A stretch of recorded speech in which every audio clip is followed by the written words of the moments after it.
Hi there. Let's talk about a toy takeover and how you can prevent it. I have lived this.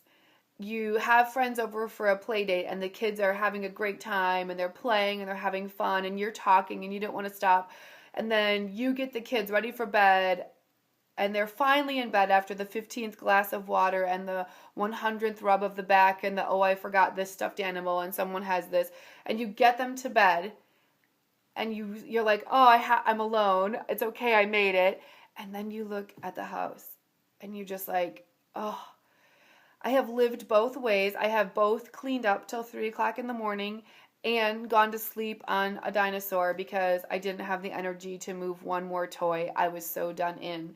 Then you wake up the next morning and you're so frustrated. I get it. It's a pretty frustrating place to live. It takes a lot of energy to care for these little people, and then a whole nother day's worth of work after they go to bed just to put it all to rights for the next day. I discovered a new way to deal with toys probably about a year to a year and a half ago, and I thought I would share some of my tips with you and see if they can help you in the same way that they helped me, not only in cleaning up less after the kids go to bed each night, but in allowing the kids to clean up a little bit of their own work and me not having to be in charge of the cleanup or doing it myself every single time.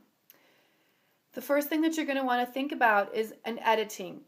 Go through the toys, get rid of the things that are broken, that the kids don't play with anymore, and that you have no emotional attachment to.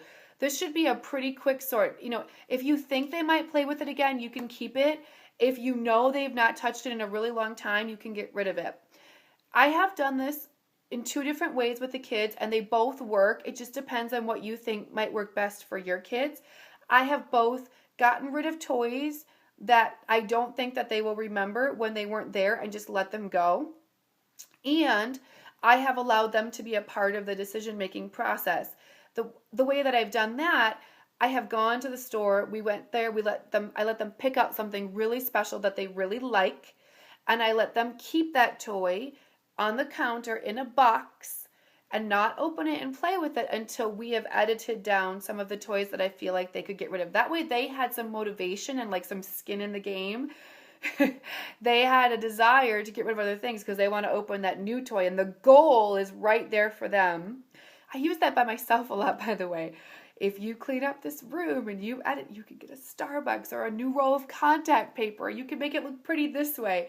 Motivation goes a long way for all of us. A little reward at the end of a big task.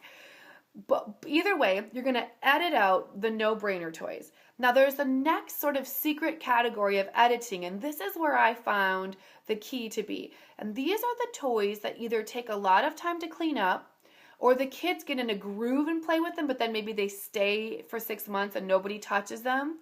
Or things that you don't want over when you're having a play date because it takes way too long to clean up those things and they make too much of a mess. Or maybe they have dangerous parts. You want to edit those toys by limiting their access to them. Now, in our previous home, we had a door in the basement that locked, and I just put a shelf up in that room and I containerized the toys and labeled them and put things in there that I didn't want them to have access to all the time, that were really, really messy or big toys. An example of that might be Legos or rice beans in a big tote that they can drive trucks through. That's really fun and novel, and they'll play with that, but I don't want that out every day. I don't want to vacuum up dry beans every single day of my life. I would put those things in there. If you don't have a closet like that, now you get to get a little creative. Maybe you're just putting it in the back of your closet under a sheet or, up high. My kids are old enough now that I can put the Legos up high, and then they need my help and my permission to get them down, but they're not going to cry if they see it every single day and they can't play with it. I can do that now. If you have toddlers, you're going to have to put it out of sight so that you don't have a constant tantrum. But get some of those toys out of the way, and that way, if you have a day where you need to get a big project done, you can walk into that room or that space and go, oh my goodness, do you want to play with rice and trucks today? Let's pull it out, and it's going to be novel for them all over again. So you're going to edit out your toys, number one. Number two, you're going to containerize and label the toys that are left from the edit. This is a great example. This is Connects, and all that we have in here are Connects with the little guides that the kids can use to do that.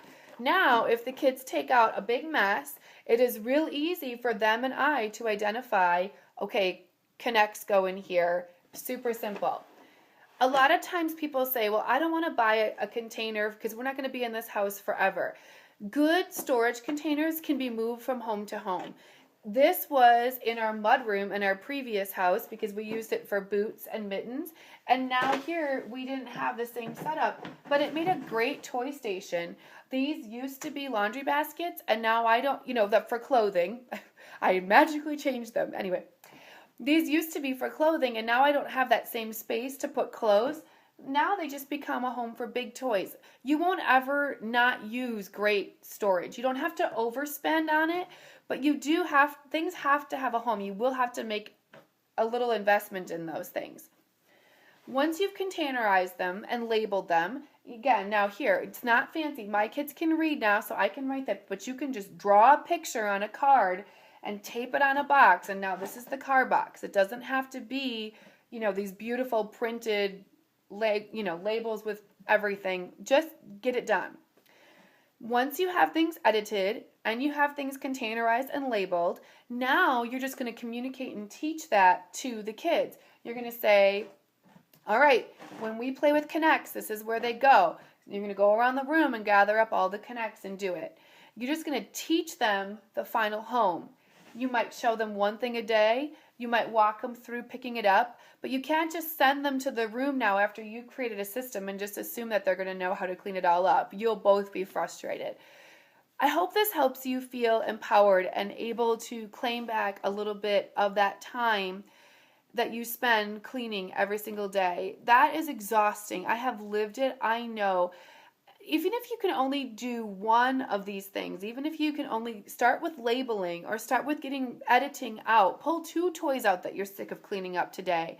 Just do one little shift, and then maybe that will feed the next thing. That way you can clean up a really messy house in 35 to 40 minutes without having to be up till 3 o'clock in the morning, and the kids can help you too.